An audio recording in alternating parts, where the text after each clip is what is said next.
I'm Tom Werner, and welcome to the Better People Podcast. The Better People Podcast, build a better self. Thanks for joining us. Today we're continuing our focus on defining who you are by building your core. Last week we talked about starting your morning with journaling. Journaling, it's been a great way to organize your thoughts of the day and find balance. Be sure you continue to do so.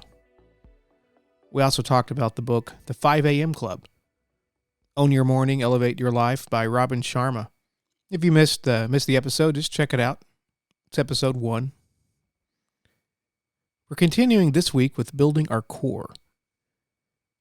The overall idea behind this process is to help us determine our real selves. Finding your real self means, who are you when you strip away all of your comforts, technology, and things you may take for granted? Imagine a situation where you've lost your job, money, and family. At the end of the day, who are you? Would you continue to be kind to others in the same way you did before? That's the question. It's really hypothetical, but it's good to think about these things so you can set boundaries and the lows at which you'll still be a good human. I also hope we don't have to face these circumstances, but I know people have, and they do. It's far too often. A common theme, though, is that many who have hit rock bottom and rose again say the experience has taught them a lot about themselves and have made them better people. The world owes us nothing, nor is the world out to get you.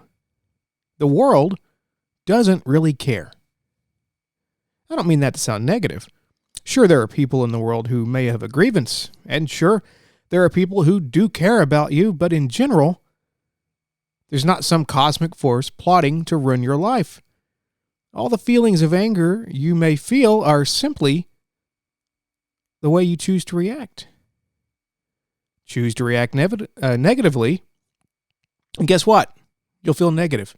Choose to see the event as an opportunity of growth, and that is what it will be. People will be mean to you. Sometimes it's on purpose. Now, most of the time, it's just because they are living their lives just like you. Day to day, they're not thinking about how their actions will affect you, and it's really not their responsibility to do so. It's up to you to choose how to react.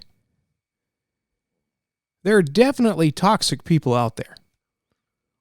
But more often, we use our perception of an event to tell us how to feel instead of saying, perhaps this person is unaware of their actions and perhaps they've just had a bad day and aren't aware of the image they're projecting. Keep in mind, the only person you can change is yourself. You cannot change a person, only the way you react to them. I have 3 sons. My 15-year-old, he's fairly mature, and he has a fairly mature way of interacting with his brothers. And I know a lot of this is from his age. He and his brothers get along fairly well. However, my 7 and 10-year-old are constantly at each other's throats. The 10-year-old will scream, "John is making me mad."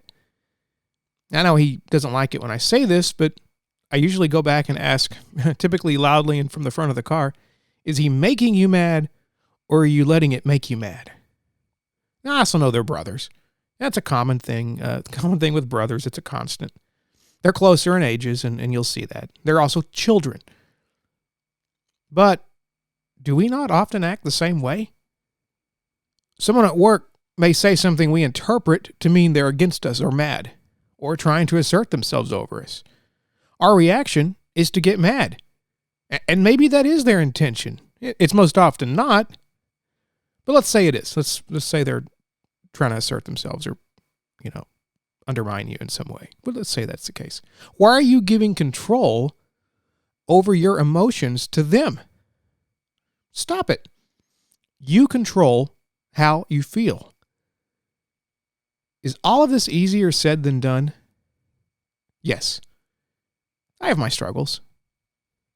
Perhaps there's a project update or a reply to the boss I'm prepared to make, and then someone else beats me to it. I have to tell myself the end result is more important, not who shared it. I know that sounds petty, but that's one thing I hear from others all the time. And what I just said about the overall result is what's important is exactly what I say.